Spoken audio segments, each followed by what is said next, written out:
What kind of things should you check on your powered parachute before you take to the sky? On this episode of the Powered Parachute Show, we're going to talk about the top 10 things to check before you take off, and we're doing that right now.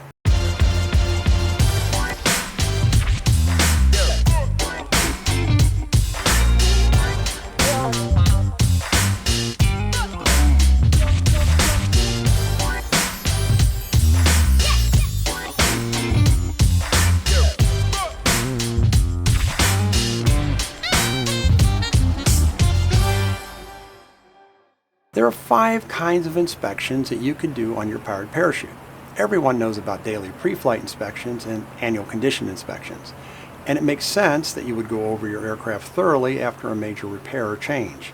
And some people swear by post-flight inspections where they inspect the aircraft completely before putting it away after flying.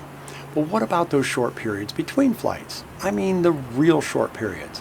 For example, after you land with the intention to take off again right away. Perhaps you landed to visit with a friend or to take a passenger up or get more fuel or at a short stop on a cross country. What do you do then? That is really the difference between a daily or full pre-flight inspection and a more cursory between flight pre-flight. On a daily inspection, you want to check everything on your pre-flight checklist. On a between flight pre-flight, you want to check the things that are most likely to have changed or things that are more prone to fail. Depending on the flight, perhaps the field conditions of the field you're using, and maybe the firmness of the landing itself, you may want to look at things in a cursory manner or with a lot of scrutiny. Of course, scrutiny equals time, which means you should use judgment on how much time you should take on these mini pre-flights. This is my top 10 list of things I like to glance at before I lift off again. Number 1 is fuel level. Flights of any duration will consume fuel and two-stroke oil if you're powered by a two-stroke engine. So obviously that is the first thing to check. You don't need to necessarily fill the fuel tank, but you do need to know that you have enough fuel and oil in order to complete the next period of flying. Gas is easier to get a hold of than two-stroke oil if you're away from your base of operations. So some pilots carry extra two-stroke oil with them, and a credit card is a lot lighter than 5 gallons of fuel and it fits easier in your wallet. Number 2 is fuel filter. You'll see that a lot of the things in this list of things that I believe need to be checked have to do with your fuel system. Most engine problems are issues having to do with fuel and air. Fortunately, air is plentiful and easy to get into the engine. However, fuel requires plumbing and precise metering in order for your engine to operate properly. If there are nasty things in your fuel, they will end up in your fuel filter.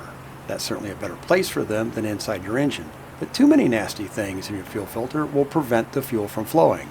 So making that effort to bend down and take a peek at that fuel filter is worth it. Number 3 is your fuel lines. Your fuel lines are of course critical because they get the fuel from your fuel tank into your carburetors. However, they are relatively fragile. They're made of rubber or plastic tubing and are easily pulled away from fittings or constricted, worn, or damaged by heat. Following the fuel lines from the fuel tank to the carburetors is a good way to inspect. Look at those connection points to make sure that the hose clamps are secure. That's also the place where the hoses will normally fail first due to the mechanical strain of being clamped to some kind of fitting. Make sure that the hoses aren't rubbing against anything that they aren't coming close to the exhaust system, which can certainly create burning concerns in flight. If you land and visit with other people, keep an eye on those people. A good Samaritan can tighten the cable ties that are often used to attach the fuel lines to the airframe. A cable tie that is cinched down too tight can collapse the fuel line and prevent fuel from reaching the engine. And you don't want to discover that problem for the first time when you go to full throttle on takeoff and need that high fuel flow. Carburetors and air filter are number 4. Everything is flexible about your carburetor mounting. It is attached to a rubber boot that is in turn attached to the engine intake. A flexible throttle cable goes into the top of each carburetor along with sometimes the flexible remote choke cable. The air filter is also a rubber part that is attached to the carbs with hose clamps. And of course fuel lines are also attached to your carburetors. But despite all of this flexibility, your carburetor needs to be secure. Visually checking all of the connections is a good place to start, but grabbing and trying to move the air filter is just as important. If the air filter and carbs can't take a little manhandling, then they won't be able to take the rigors of the engine running without falling off. While you're looking at the security of the carburetors, it's also a good time to glance at the air filter itself. Depending upon your conditions, your air filter may get full of dirt, pollen, or possibly even grass. That will certainly reduce the efficiency and power of your engine. 5 is throttle lever. Your throttle lever has built into it a connection between the lever itself and a relatively fine control cable that leads to a splitter and ultimately your carbs. The control cable can be attached to the throttle lever in a few different ways, but a lot of throttles use a set screw that mechanically pinches the cable.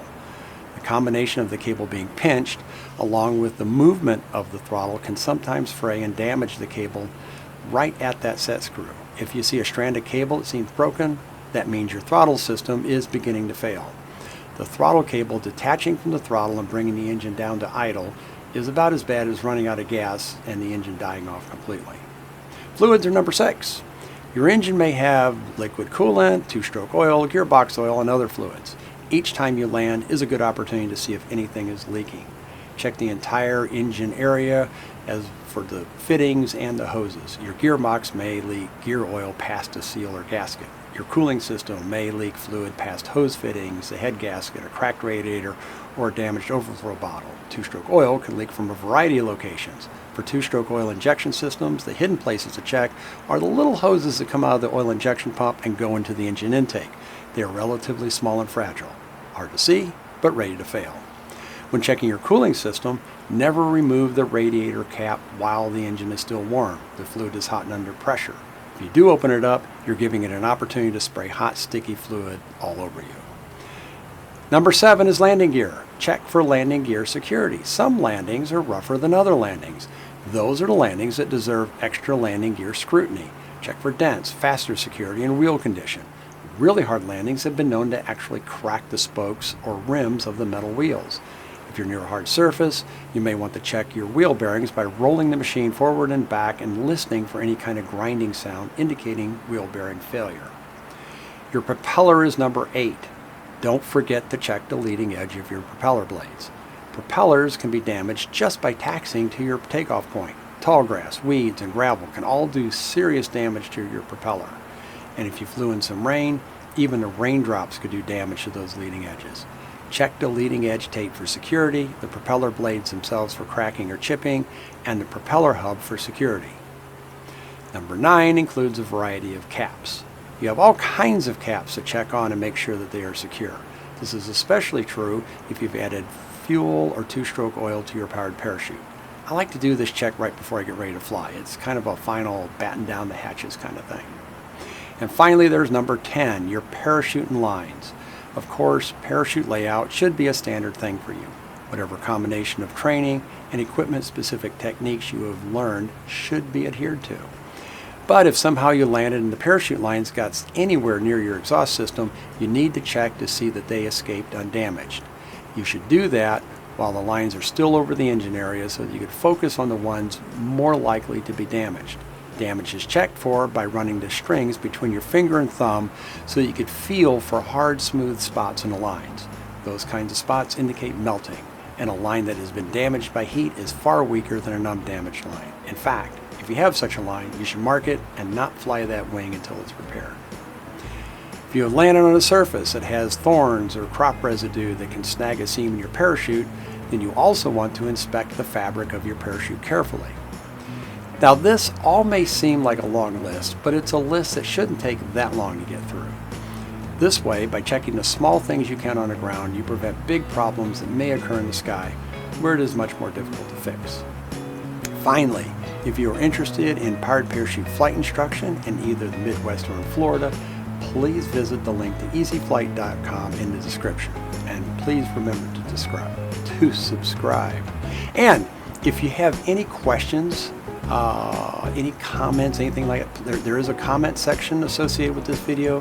I can either answer your questions directly, or I could actually create new videos in order to address entire topics. Thanks so much for watching, and blue skies.